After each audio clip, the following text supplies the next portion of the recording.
Bonjour. Aujourd'hui, on va poursuivre le cours des aspects énergétiques, mais maintenant, on va passer au pendule de torsion. Alors, comme dans le cas du système mécanique oscillant, on va faire une analogie entre le pendule élastique horizontal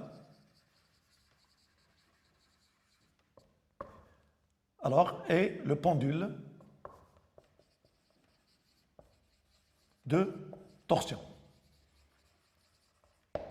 Alors, on a déjà dit que au lieu de la variable x, on utilise θ, x point, θ point, la masse, on utilise le moment d'inertie, la constante de torsion, on utilise la constante, la raideur du ressort, on utilise ici la constante de torsion, et ainsi de suite. Mais en ce qui concerne l'étude énergétique, on a déjà vu ici pour le travail de la force de rappel, quand le corps se déplace de la position 1 à la position 2, ce n'est que 1 demi-k x1 au carré moins x2 au carré. Ici, pour le travail de torsion, alors ici, on le note par WC, alors quand le corps se déplace d'une position déterminée par θ1 à une deuxième position, déterminée par θ2, ce n'est que ici, c'est l'expression θ1 au carré moins θ2 au carré. Alors ici, pour l'énergie cinétique, c'est 1 demi m x point au carré. Ici, c'est 1 demi g delta θ point au carré. Pour l'énergie potentielle élastique, c'est 1 demi k x carré plus constante. Ici, c'est EP. On parle de l'énergie potentielle de torsion. Ici, élastique. Ici, de torsion. C'est 1 demi c θ au carré plus une constante. Ici, l'énergie mécanique, en utilisant, quand l'énergie mécanique se conserve, c'est 1 demi k x max au carré. Ici, c'est EM, c'est 1 demi c θ max au carré. Alors, et ainsi de suite, en ce qui concerne les courbes, ce sont les mêmes courbes, juste il suffit de remplacer la variable x par la variable θ. D'accord? Maintenant, on va passer au pendule pesant.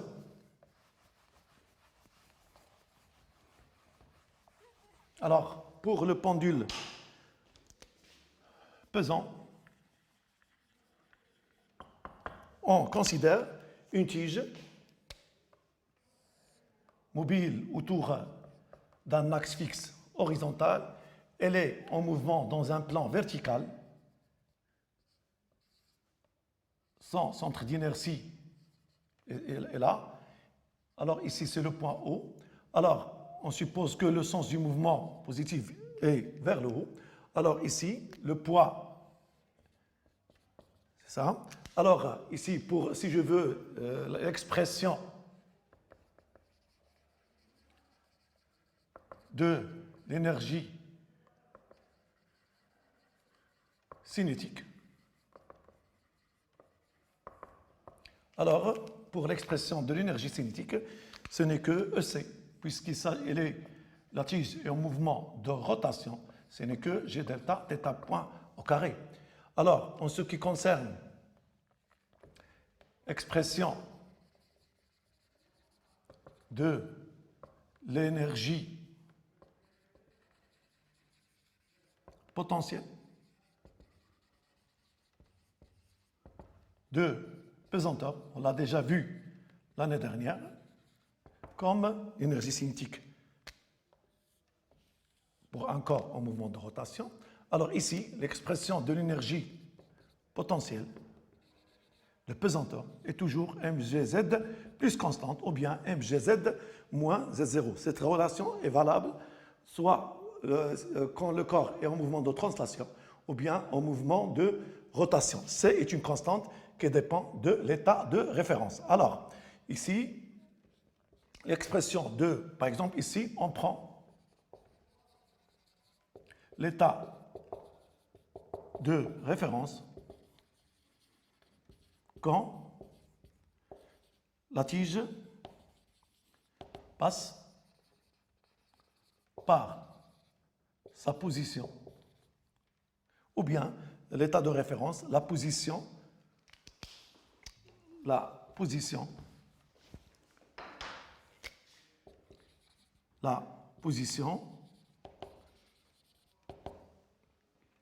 d'équilibre stable. C'est-à-dire, ici, la position d'équilibre stable n'est que, bon, désolé,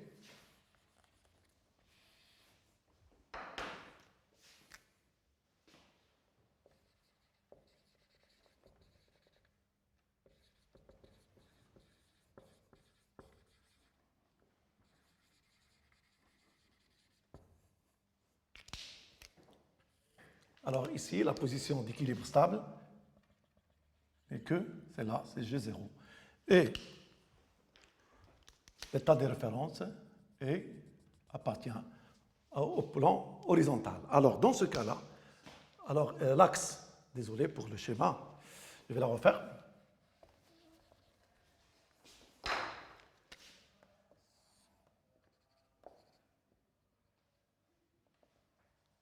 Ici, c'est G0, c'est l'axe. Voilà, c'est O. Voilà. Ici, voilà, c'est l'origine de l'axe des Z. Alors ici, l'énergie potentielle, c'est là, EPP égale à 0. Alors, donc, on prend l'état de référence, la position d'équilibre stable de la tige. Alors, ici, alors pour déterminer C, alors, EPP égale à 0 pour Z égale à 0. Donc, 0 est égal à 0 plus constante, d'où la constante égale à 0. Et par conséquent, EPP n'est que mgz. C'est ça l'expression, la première expression de EPPZ. Mais aussi, il y a une autre expression de l'énergie potentielle, donc en fonction de θ. Alors, autre expression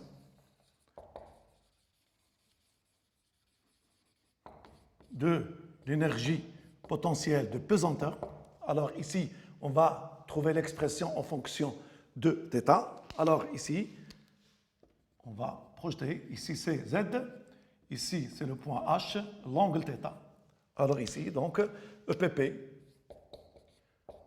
n'est que mgz avec Z. C'est G0H. C'est quoi? C'est G0 moins OH. Alors Z, OG0 n'est que OG. OG0, c'est OG0, c'est OG, voilà. Voilà, c'est OG, moins OH. On utilise le cosinus de θ. Cosinus θ, c'est OH sur OG. D'où OH n'est que OG cos θ. Par conséquent, l'expression de EG n'est que 1 moins cos de θ. D'où EPP n'est que mg OG facteur de 1 moins cos θ. Alors, pour les petites oscillations, 1 moins cos θ, c'est θ carré sur 2, d'où j'aurai EPP n'est que mg OG θ carré sur 2. Donc, pour les petites oscillations, c'est ça l'expression de EPP. Et quelles que soient les oscillations, c'est ça l'expression de l'énergie potentielle. Alors, ici, comme on a ici 3 expressions de l'énergie potentielle, aussi pour l'énergie mécanique, on a 3 expressions, petit 3. Alors, expression de l'énergie mécanique. D'accord? Ici, c'est petit 3, petit 1 et petit 2. Alors, ici, pour le premier cas, on sait tout d'abord que EM n'est que EC plus EPP. Alors, première expression, c'est EM égale à 1 demi G delta θ point carré plus mgz, quand la constante est égale à 0, la constante C. Alors, la deuxième expression, c'est en fonction de θ, quelles que soient les oscillations.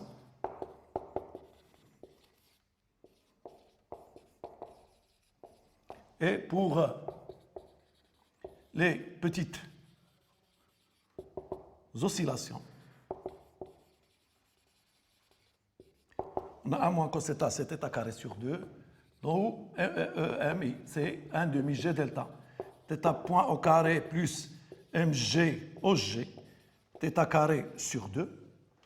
Alors, on peut ici faire l'analogie entre le pendule élastique et le pendule, le pendule pesant pour les petites oscillations.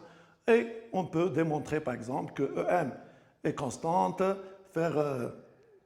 trouver l'équation différentielle en utilisant la conservation d'énergie mécanique, et ainsi de suite. D'ailleurs, on va passer maintenant à l'expression du travail. C'est petit 4. Expression du travail, du poids, lorsque le corps se déplace de G1 vers G2. Alors, ici, par exemple, supposons que la tige, au début, était en cette position, c'est-à-dire on a position G1, par exemple. Ici, c'est la position G2. Ici, c'est θ1. Et ici, c'est θ2. Voilà. Alors, l'expression du travail, du poids, le fait que, c'est ça le poids P, le sens vers le haut, le sens positif. Alors, dans ce cas-là, c'est un travail qui est résistant, d'où travail de P, quand le corps se déplace de G1 vers G2, n'est que P scalaire G1, G2, ce n'est que moins mgh avec h. C'est ça. H, c'est cette expression.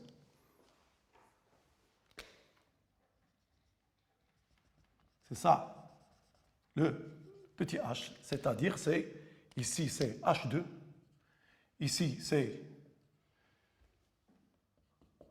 H1, alors ici c'est G0, ici c'est H1. Alors dans ce cas-là, H n'est que OH1, OH1 moins OH2, ce n'est que OG facteur de c'est OG, voilà, OG tout d'abord cos θ1 moins OG cos θ2, c'est-à-dire H n'est que OG facteur de cos de θ1 moins cos de θ2, et par conséquent l'expression de EP de G1 vers G2 n'est que mg OG facteur de cos de θ2 moins cos de θ1. Maintenant, on va voir la variation, relation. Remarque. C'est relation entre la variation de l'énergie potentielle de pesanteur et le travail lorsque le corps se déplace de la position 1 à la position 2. Alors, ici, la variation de l'énergie potentielle quand le corps se déplace de la position 1 à la position 2, c'est EPP G2 moins EPP G1. Ce n'est que mg Z2 moins Z1, c'est-à-dire Z2, c'est ça, Z1, c'est ça. Donc, Z2 moins Z1, ce n'est que, c'est le travail, c'est EPP2 moins EPP1. Bon, ici, j'ai oublié le signe moins, désolé. Donc ici, j'aurai moins. Voilà. Alors, pour notre cas, on aura c'est mg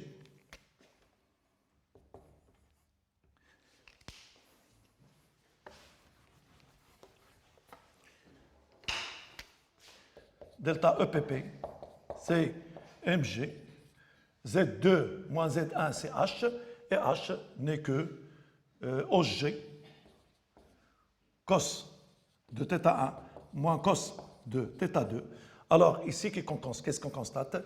Cos 2 mg, voilà, c'est ça. Donc, je laisse ici 1 et 2. Donc, voilà.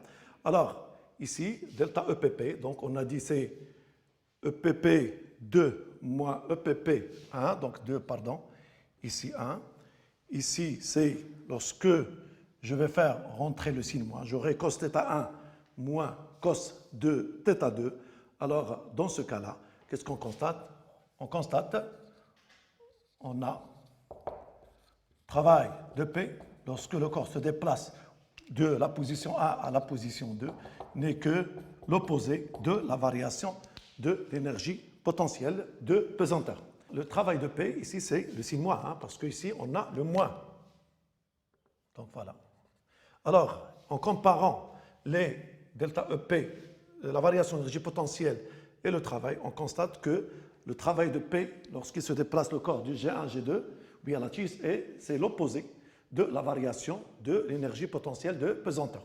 Alors, maintenant, on va passer au diagramme d'énergie. Alors, pour les petites variations, c'est la même chose. Et quand les frottements sont négligeables, on va trouver les mêmes diagrammes quand les oscillations sont faibles. Hein, on va trouver les mêmes diagrammes. Seulement, la variable, au lieu de x, on travaille avec θ. Maintenant, on va parler de la variation de l'énergie. C'est variation, ou la courbe de la variation de l'énergie potentielle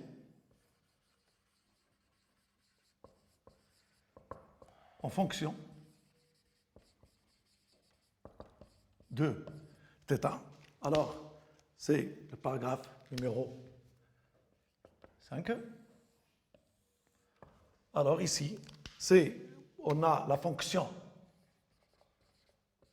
EPP, quelles que soient les oscillations, c'est mg OG facteur de 1 moins cos θ.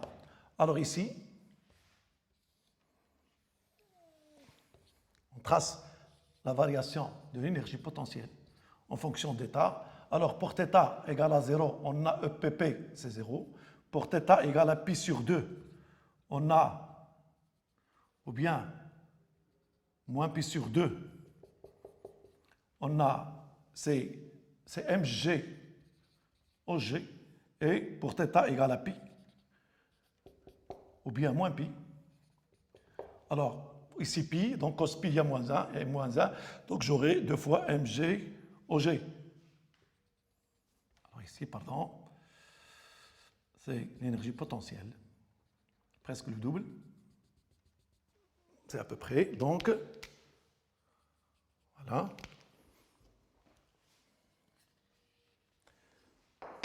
Ici, la courbe est la suivante.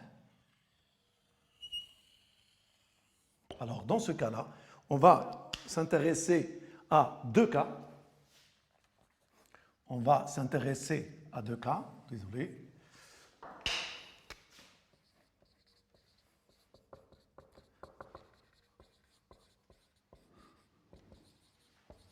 Quand la tige était en équilibre, par exemple, elle est en équilibre, et on va lui communiquer ou bien lui donner une énergie. Cette énergie, lorsqu'elle est à la position d'équilibre, sens du mouvement, lorsqu'elle est à la position d'équilibre, on va lui donner une énergie qui est égale à l'énergie mécanique. Alors dans ce cas-là, supposons qu'on lui a donné une grande énergie, alors par exemple, c'est ça, c'est EM1. Alors ici, c'est ça, l'énergie potentielle maximale. Ici, c'est l'énergie cinétique minimale. Pourquoi? Parce que, comme on a dit, qu'on a déjà dit, qu'il y a échange d'énergie. Alors, quand la tige va arriver à la position d'équilibre instable, elle a encore de l'énergie et par conséquent, qu'est-ce qu'il va faire? Il va faire un mouvement de rotation. Alors, pour EM1 est égal à EC initial. Alors, dans ce cas-là, la tige effectue un mouvement de rotation non sinusoïdale. D'accord? Pourquoi? Parce que, comme j'ai dit, à la position d'équilibre instable, la tige a encore de l'énergie qui va lui permettre de poursuivre le sens du mouvement. Et par conséquent, il va effectuer un mouvement de rotation. Alors, dans ce cas-là, alors pour EM1 est égal à EC1. Alors, ici, pour le cas, un deuxième cas, c'est-à-dire quand, par exemple, on lui donne une deuxième énergie, mais c'est EM2, alors dans ce cas-là, vous constatez qu'il y a deux points où les deux courbes se rencontrent. Alors, en ce point-là, l'énergie potentielle est maximale, mais l'énergie cinétique minimale, elle est nulle, ainsi que en ce point-là.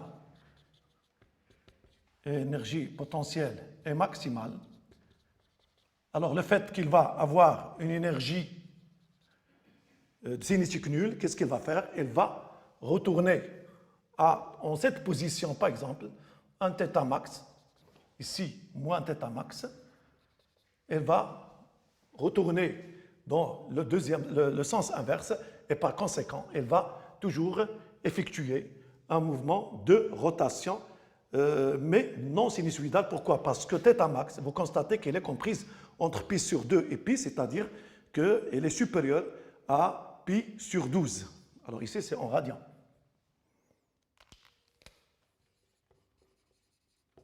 D'accord? Donc, maintenant, on va passer pour EM2 égale à, voilà, c'est EM2 est égal, maintenant, est égal à EC2 lorsqu'il était à sa position d'équilibre.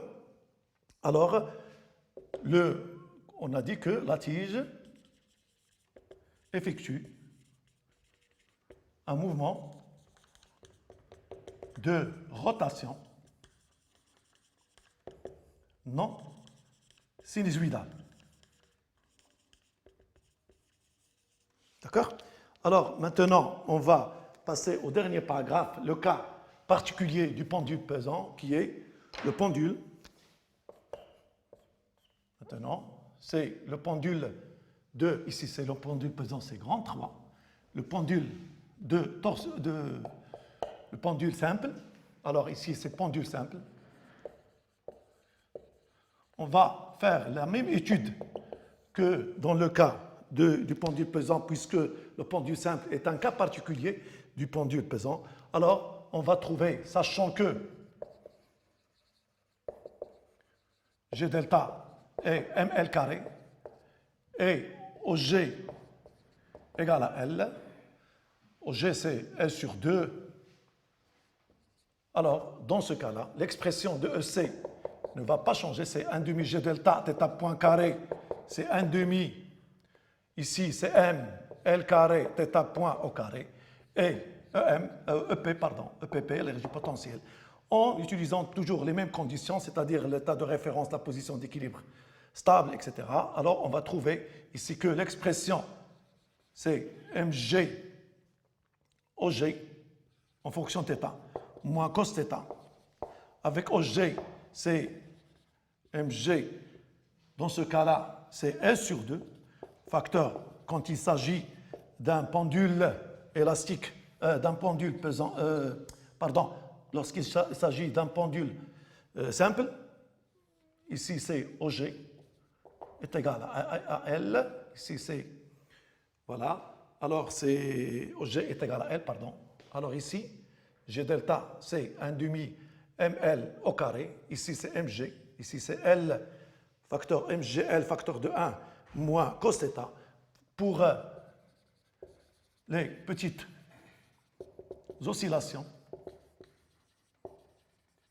on aura EPP n'est que mg L θ carré sur 2. Ainsi, on a terminé le cours des aspects énergétiques.